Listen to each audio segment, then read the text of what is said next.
पढ़े थे वर्ण पढ़े थे, क्या पढ़े थे? वर्ण। आज क्या पढ़ेंगे? शब्द। क्या पढ़ेंगे? वर्ण के बारे में पढ़ लिए हैं, पढ़ना है शब्द के बारे में। किसके बारे में? देखो वर्ण के बारे में बताए थे। वर्ण उस मूलध्वनि को कहते हैं जिसका खंड या टुकड़ा नहीं किया जा सके। जैसे हम लिखे थे कलम। क्या लिखे थे? कलम। कलम को अगर तोड़ेंगे क जोड़ ल जोड़ म, तो अब देखो कलम को तो तोड़ दिए क ल म में, लेकिन क्या अब ये क टूटेगा? ल टूटेगा? म टूटेगा? तो ये क्या हो गया? वर्ण। वर्ण को तोड़ा नहीं जाता, वर्ण को तोड़ा नहीं जाता। अच्छा बताओ, ये वर्ण मिल करके क्या बन गया? शब्द। क्या बन गया? शब्द बन गया। वर्ण मिल करके क्या बनता है? शब्द। अच्छा किसको तोड़ सकते हैं? वर्ण या शब्द को? शब्द को तोड़ सकते। क्या वर्ण टूटेगा? नहीं टूटेगा। वर्ण से मिल करके शब्द बनता और शब्द सब मिल करके वाक्य बनता। क्या बनता है? वाक्य। जैसे बोलेंगे मेरा कलम लाओ। क्या बोलेंगे? मेरा कलम लाओ। तो इसमें देखो एक शब्द है मेरा, दूसरा शब्द है कलम, तीसरा शब्द है लाओ। तो ये तीन शब्द मिल करके क्या बनाया? वाक्य। देखो वर्ण मिल करके शब्द बनते हैं, वर्ण मिल करके और शब्द मिल करके क्या बनते हैं? वाक्य बनते हैं। तो हम वर्ण पढ़ लिए। क्या पढ़ लिए हैं? हम वर्ण पढ़े हैं, वर्ण का प्रकार देखे हैं। कितने प्रकार का होता है वर्ण? एक स्वर। फिर हम देखे थे हिंदी में कितना वर्ण है, संस्कृत में कितना वर्ण है, फिर वर्णों के समूह को क्या कहते हैं। ये तमाम जानकारी हम लोग प्राप्त कर लिए हैं। आज फिलहाल किस टॉपिक पे बात करेंगे? शब्द पे। किस पे? चलो शब्द पढ़ाने से पहले हम तुम लोग को एक चीज हम बताओ, ये कौन सा शब्द है? देखो यहाँ जो हम लिखे हैं काय गो वर्ण? 1 2 3 4 5, 5 गो वर्ण। 5 वर्ण मिलकर क्या कौन सा शब्द बना? देखो हम शब्द उसको कहेंगे, इसको पढ़ो जहकनम, ऐसा कुछ ना कुछ है। मतलब ऐसा कोई शब्द है ही नहीं। वर्ण को तो जोड़ दिए हैं, पर क्या ये शब्द बना है? नहीं। वर्णों के जोड़ने से जब वर्णों का जब सार्थक मेल होता है, सही मेल होता है, तब शब्द बनता है। तब जाकर के उल्टा पुल्टा जोड़ने से शब्द बनेगा क्या? नहीं। तो शब्द किसको कहेंगे? वर्णों के सार्थक मेल। कैसा मेल होना चाहिए? सही मेल। उल्टा पुल्टा अगर जोड़ेंगे तो फिर शब्द नहीं बनेगा। यहाँ ही देख लो, वर्ण तो जोड़े हैं पर सही से नहीं, सही ढंग से नहीं जोड़ा गया है, तो ये शब्द बना क्या? नहीं बना। उसी प्रकार से चलो मान लो जहाज, क्या ये शब्द बना? क्यों? ये सही ढंग से जोड़े हैं। किस ढंग से? सही ढंग से। तो शब्द क्या है? कोई अगर पूछे तो कहेंगे वर्णों के, बोलो वर्णों के सार्थक मेल को क्या कहेंगे? शब्द। शब्द कहते हैं। शब्द के बारे में समझा। जब वर्ण का जब सही मेल हो, जिससे कोई अर्थ आए, उसी को क्या कहते हैं? क्या ये शब्द है? क्या ये शब्द है? हाँ ये है। ठीक है, इतना पढ़े लिखो और हम फिर आगे बढ़ते हैं।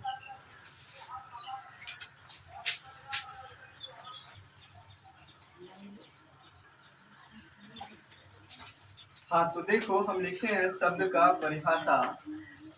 वर्णों या ध्वनियों के सार्थक मेल यानी सही मेल को जब सही से जोड़ेंगे, वर्ण को या ध्वनि को, अगर सही मेल होगा तब जाकर के क्या बनेगा? शब्द बनेगा। तब उसको क्या कहेंगे? शब्द कहते हैं। जैसे अभी तुमको हम एग्जाम्पल में बताए थे ज हा, ये तो कोई सही मेल तो नहीं है वर्ण का, तो ये शब्द नहीं बना। वही अगर इसको सही से जोड़ेंगे क्या बन गया? जहाज। तो वर्णों या ध्वनियों के सार्थक मेल को क्या कहेंगे? शब्द कहेंगे। सही मेल को शब्द कहेंगे। फिर हम यहाँ देखते हैं शब्द का प्रकार। शब्द जो है उत्पत्ति के दृष्टि से 4 प्रकार है, रचना के हिसाब से 3 प्रकार है, और रूपांतर के दृष्टि से शब्द का कितना प्रकार है? 2 प्रकार। उत्पत्ति का मतलब है कि शब्द का जन्म कहाँ हुआ, उत्पत्ति कहाँ हुआ, तो उस आधार पे शब्द को कितने पार्ट में बांटा है? 4 पार्ट में। जैसे अगर मान लो शब्द का जन्म हुआ नेपाल में, बोलेंगे नेपाली शब्द है। पाकिस्तान में हुआ तो पाकिस्तानी शब्द है, बोल सकते हैं कि नहीं बोल सकते। अगर हम लोग का मानिकपुर में हुआ तो बोलेंगे मानिकपुर का शब्द है। तो उत्पत्ति कहाँ हुआ है उस हिसाब से शब्द को कितने भाग में बांटा गया है? 4। पहला है तत्सम, पहला है यानी संस्कृत का जितना भी शब्द है ना, संस्कृत का शब्द जो हिंदी में प्रयोग करते, जो हिंदी प्रयोग होता है उस शब्द को तत्सम कहते हैं। क्या कहते हैं? जैसे पुष्प, जैसे पुष्प, जगत, क्या जगत, ये सब संस्कृत का शब्द है। किसका शब्द है? लेकिन कहाँ इसका प्रयोग हम कर लेते हैं? हिंदी में। तो संस्कृत का शब्द जो हिंदी में भी प्रयोग हो जाए उसको क्या कहेंगे? तत्सम। तो ये उत्पत्ति इस शब्द का कहाँ हुआ? संस्कृत में। कहाँ हुआ है?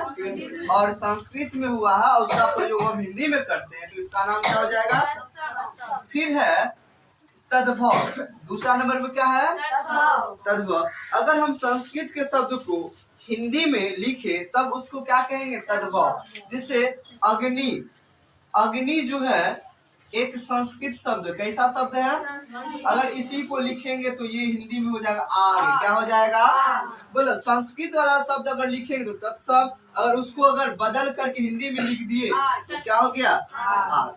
जैसे कर्पूर होता है, जैसे तुम लोग का किताब है कर्पूर, कर्पूर का मतलब होता है कपूर। क्या होता है?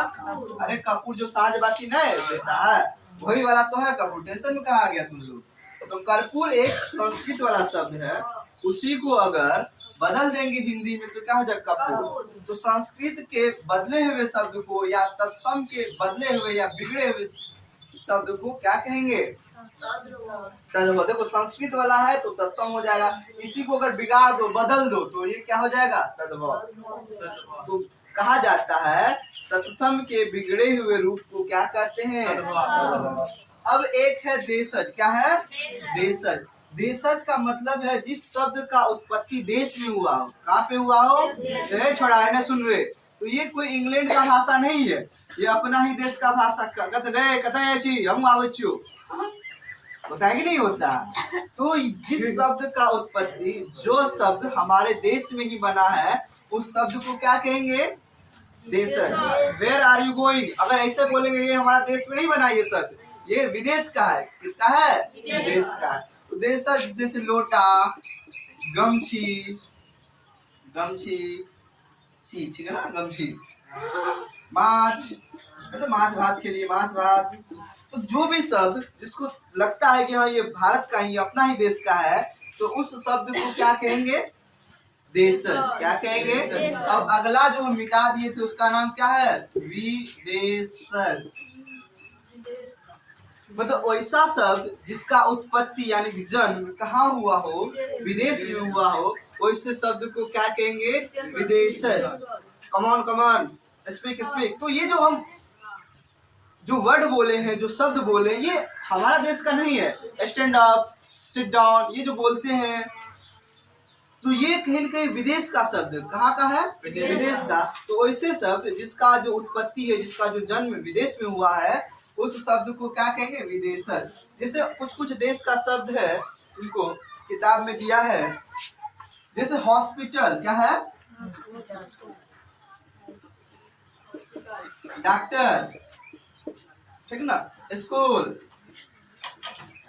ये सब अंग्रेजी शब्द है।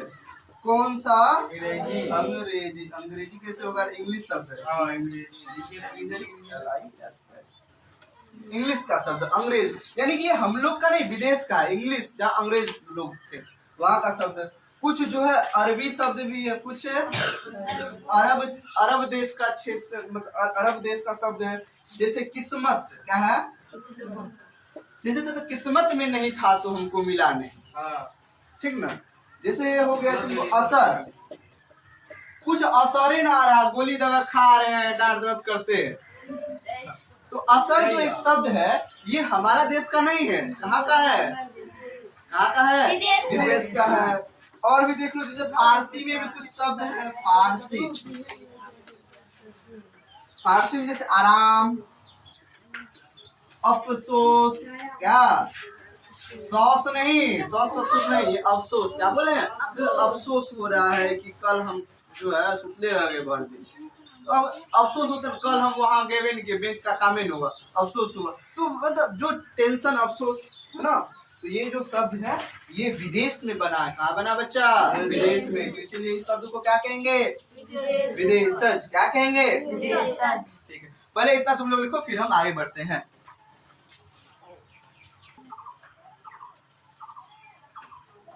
तो अभी अभी हम लोग उत्पत्ति के दृष्टि से शब्द का 4 प्रकार पढ़े। तत्सम, तद्भव, देशज, विदेशज। जो संस्कृत का जो शब्द होता है जिसका प्रयोग हम हिंदी में कर देते हैं उसको तत्सम कहते हैं। वही अगर तत्सम का जो अगर बदल करके, जब संस्कृत का शब्द बदल करके हिंदी में प्रयोग करें, जैसे अग्नि को आग किए थे, तत्सम का बदला हुआ रूप या बिगड़ा हुआ रूप को तद्भव बोलेंगे। फिर जो शब्द का उत्पत्ति देश में हुआ है उसको देशज, जो विदेश की भाषा है, विदेश का शब्द उसको विदेशज। आगे हम बढ़ते हैं, रचना की दृष्टि से देखते हैं, बनावट की दृष्टि से शब्द का कितना प्रकार है? 3 प्रकार। सबको यहाँ देखेगा, रचना या बनावट की दृष्टि से शब्द का कितना प्रकार है? 3। नाम पढ़ो, रूढ़, यौगिक, योगी। देखो रूढ़ किसको कहते हैं? वैसा शब्द, रूढ़ वैसा शब्द को कहेंगे जिसका टुकड़ा करने पर कोई अर्थ न आए, कोई अर्थ न आए। जैसे एक शब्द है,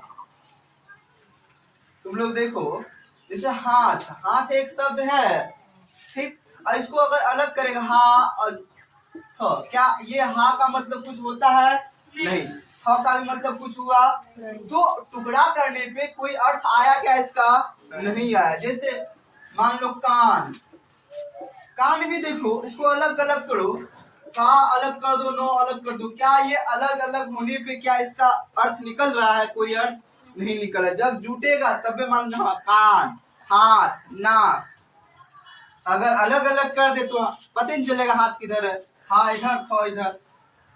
तो वैसा शब्द जिसका टुकड़ा करने पर कोई अर्थ अगर न निकले तो उसको क्या कहेंगे? क्या कहेंगे? रूढ़। दूसरा था यौगिक। दूसरा क्या था? यौगिक। देखो जब दो अलग अलग शब्द मिल करके जब कोई शब्द बनता है, क्या दो अलग अलग शब्द मिल करके जब कोई शब्द बनता है तो उसको कहेंगे यौगिक। या नहीं तो जब किसी शब्द को तोड़ने पे दो पार्ट में बढ़ जाए, यानी दोनों का अर्थ आने लगे तो उसको क्या कहेंगे? यौगिक। जैसे विद्यालय, देखो विद्यालय को अगर हम तोड़ेंगे, विद्या जोड़ आलय, देखो ये दोनों का अलग अलग अर्थ आया। विद्या मतलब ज्ञान, आलय मतलब घर, जहाँ ज्ञान बढ़ता है, विद्या देने का घर, उसको क्या कहते हैं? विद्यालय। जैसे हिमालय क्या है? देखो हिमालय को भी अगर तोड़ते हैं, हिम जोड़ आलय, आलय मतलब घर, आलय मतलब, और हिम मतलब बर्फ, बर्फ का घर, जहाँ बर्फ ही बर्फ हो उसी को क्या कहते हैं? हिमालय। जहाँ बर्फ जमा रहता है, ठीक ना, उसको हिमालय। जैसे विद्यासागर, विद्या जोड़ सागर, घुड़सवार। जैसे एक और शब्द है, अगर हम एक और शब्द लें,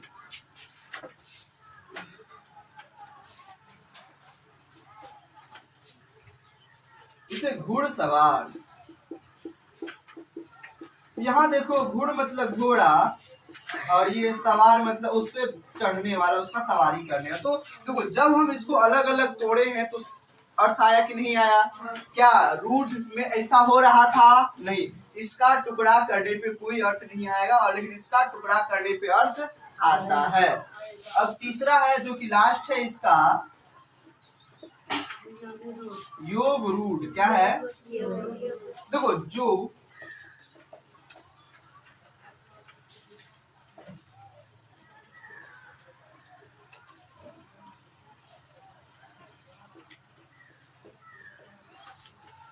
देखो वैसे शब्द को योग रूट कहेंगे जिसका विशेष अर्थ हो। क्या हो? विशेष अर्थ, कुछ नया अर्थ हो। जैसे हम जो सुनते वो नहीं, कुछ अलग हो जाए। जैसे एक वर्ड है पंकज। क्या है? पंकज का मतलब ये नहीं होगा तुम्हारा चचा। पंकज का यहाँ मतलब है, पंख मतलब होता है, पंख मतलब कीचड़, पंख मतलब कीचड़, और जौ मतलब जन्मा, जो कीचड़ में जन्मा हो, जो कीचड़ में, तो कमल का फूल कीचड़ में भी जमता है, इसीलिए उसको क्या कहते हैं, पंकज। तो पंकज का मतलब क्या हुआ, कमल। क्या हुआ, कमल। तो देखो ये एक विशेष अर्थ धारण किया कि नहीं किया, यानी कि जिस शब्द का विशेष अर्थ हो उसको क्या कहेंगे, योग रूढ़। क्या कहेंगे, जैसे अगर मान लो वीणा पानी, वीणा पानी, वीणा पानी का मतलब होता है पानी का, देखो पानी का मतलब ये नहीं कि जो हम पीते हैं, पानी का मतलब ये नहीं कि हम जो पीते हैं वो दूसरा पानी, इस पानी का मतलब होता हाथ। क्या होता है, और वीणा जो बजाने वाला, देखो वहाँ माँ सरस्वती का फोटो है, देख लिया ना, इसके हाथ में क्या है, वीणा। वीणा हो जिसके हाथ में उसी को क्या कहते, वीणा पानी। तो वीणा पानी, वीणा पानी का मतलब हो गया सरस्वती। क्या हो गया, सरस्वती, सरस्वती, ठीक, जो भी है। वीणा पानी का मतलब देखो यहाँ भी विशेष अर्थ आया कि नहीं आया, जिससे लंबोदर। क्या, लंबोदर, लंबोदर का मतलब होता है लंबा हो जिसका उदर, उदर मतलब पेट। तो गणेश जी को देखना, उसका पेट इतना मोटा होता, देखा ऐसे सूंड रहता है, रहता कि नहीं रहता है, ऐसे सूंड का भी कहानी है, ठीक ना। तो जिसका लंबा हो उधर पेट, जिसका लंबा हो उसको क्या कहेंगे, गणेश। क्या कहते हैं, लंबोदर का मतलब गणेश। एक और देख लो, चक्र पानी। क्या है, चक्र पानी। चक्र मतलब वही चक्र जो विष्णु जी का है, पानी मतलब हाथ, जिसके हाथ में क्या हो, चक्र हो। तो किसके हाथ में होता है, विष्णु जी, विष्णु। तो चक्र पानी का भी मतलब क्या हो गया, विष्णु। चक्र पानी का मतलब विष्णु। तो ऐसा शब्द जिसका विशेष अर्थ हो उसको हम क्या कहते हैं, योग रूढ़। क्या कहते हैं, फिर से देखो, रूढ़ उसको कहेंगे जिसका टुकड़ा करने पर कोई अर्थ निकले ही नहीं। यौगिक उसको कहेंगे जिसका टुकड़ा करने पर भी अर्थ निकल जाए। योग रूढ़ उसको कहेंगे जिसका विशेष अर्थ निकले। क्या निकले, विशेष अर्थ निकले, उसको योग रूढ़। और लास्ट में दो है, लास्ट में भी देख लो, रूपांतर की दृष्टि से, यहाँ पे छोटा सा डिब्बा में रूपांतर की दृष्टि से दो होता है, एक होता है विकारी, एक होता है अविकारी। ठीक है, आज तो टाइम हो गया है, अगले दिन इसको भी हम समझ लेंगे, ठीक ना। तो आज इसको सही से लिख लो, ठीक, थैंक यू।